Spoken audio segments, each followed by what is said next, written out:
Our oldest son graduated from grade school in 1981, and we went to the open house at the two all-boy high schools at the time, and Regis was the second one we went to.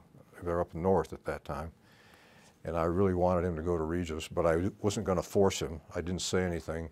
We went through the open house, and as we walked out the door, he said, "I want to go to school here." I said, "Good." The biggest challenge was embarking on this project or decision to add girls. I mean, Regis has been an all-boys school for 125 years. So you can imagine that there were certain people that did not like that idea. The board itself was somewhat divided on that.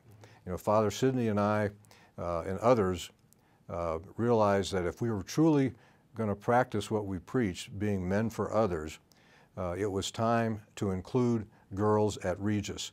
There was a shortage of opportunities for girls graduating from the 8th grade Catholic 8th grade schools.